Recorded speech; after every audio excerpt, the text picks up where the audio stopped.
So happy day, Tiro, and good morning to all of you guys from Project PROA.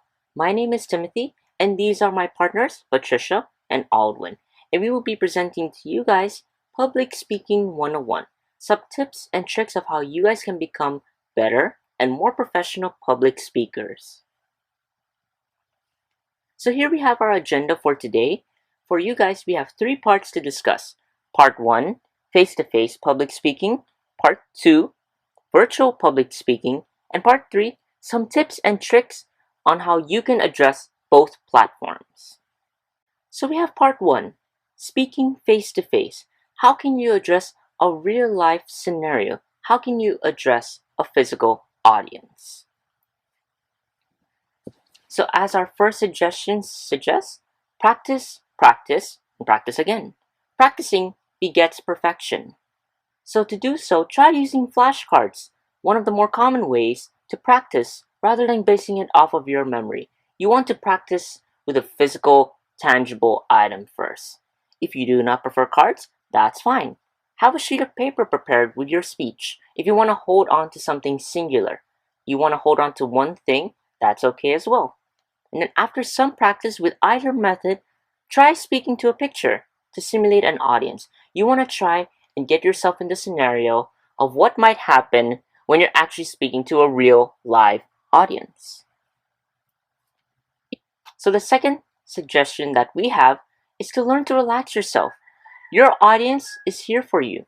Try to relax. Try some breathing exercises before you go on stage and while you're on stage. It's ideal for both settings. And if you don't feel it's enough, that's okay.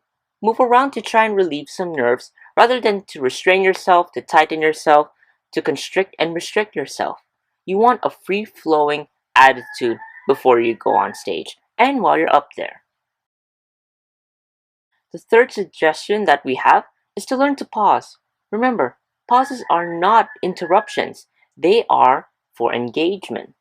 Use pauses to help gather your thoughts. Use pauses to show your interest. You can use them for dramatic effect, to engage your audience, or whatever other scenario you envision. That's entirely up to you guys. Use pauses to help your audience as well. You can use it to minimize interruptions, to allow some time for your audience to understand the topic, to gauge them in every aspect possible. And pauses, just those tiny little pauses, can help achieve just that. And the final suggestion that we have for you guys is to smile. A smile is worth a mile.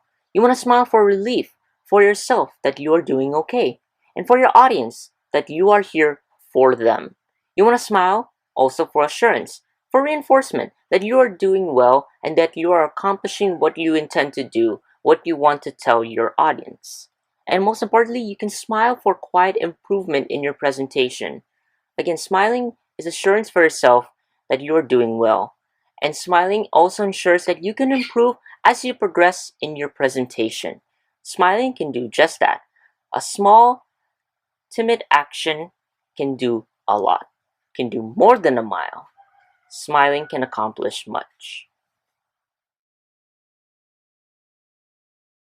Hi everyone, my name is Trish, and we just finished learning about some tips and tricks for face-to-face speaking. So now we're going to dive in and find out what you can do to improve speaking virtually. The first thing you can do is to watch your background. Before even going live, turn on your camera. What does your background look like?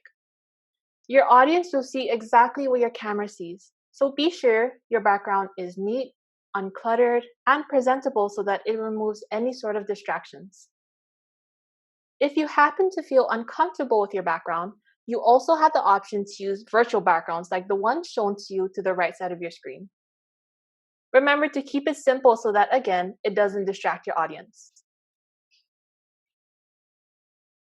The next tip is to adjust your lighting.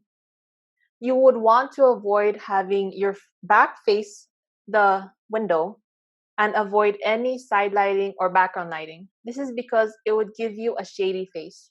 That means your face would be unclear and look like a silhouette.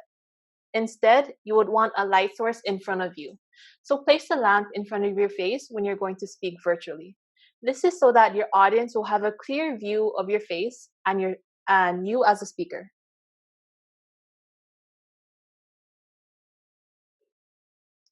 Next is do a test run in advance. This should happen at least 1 hour prior to the meeting. Is your camera working? How's your microphone? And is your internet stable? When testing your microphone, be sure to see if it works and that your sensitivity is enough so that your audience can hear you. And for the best sound quality, it's good to use external USB microphones, such as the ones that are attached to your earphones.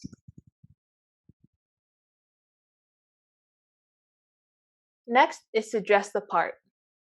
Whatever you would wear in an in-person presentation should be what you would wear virtually. Even though your audience can usually only see you from the shoulder up, wear something that will look great from the waist up. It's recommended that you do wear high-collared shirts or blouses and button-up shirts. You would want to try and avoid using sheer clothing, deep V-necks, off-shoulder blouses, or any sort of revealing top that would cause a distraction for your audience. A pro tip is the better you're dressed from head to toe, the more confident you feel. This means that when you're more confident, you'll feel more relaxed, you'll have a better posture, and you'll overall become a better speaker and more natural when you're speaking virtually. And the last tip is to speak directly to the camera. Whether you're speaking face to face or virtually, eye contact is still important. So make sure you're looking directly into the camera so that the audience can feel that you're speaking directly to them. If you need to look elsewhere, like at your computer desk or your actual desk for materials, that's also fine. Just make sure that every so often you look back at your camera. As long as you check in with your audience from time to time, they will experience good eye contact from you as a presenter.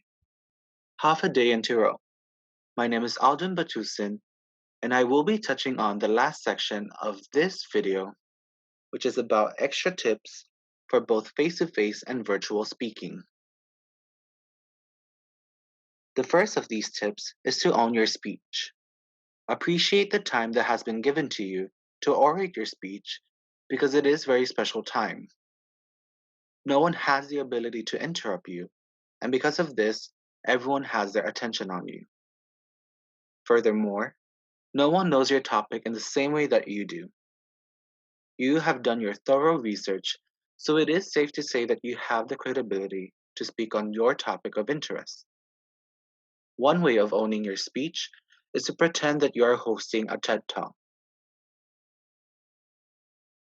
The next tip is to use the Findman Method. The Findman Method allows you to learn a concept and teach it to a certain audience. The beauty of this method is its ability for you to identify the gaps in your explanations so that you can learn any concept of your interest again and explain it more effectively. The last tip is to make sure that your equipment are ready. Whether it is checking if your index cards are in order or your microphone and speaker are working, guaranteeing that your equipment work is a must. Not only does this help with the technicalities on your end, but it is also a confidence booster. It reassures you that you are set and ready to deliver your speech. Thank you for watching this video about Public Speaking 101. I hope you learned a thing or two, and don't forget to subscribe to the Northern Marianas College YouTube channel for more Project PROA videos like this.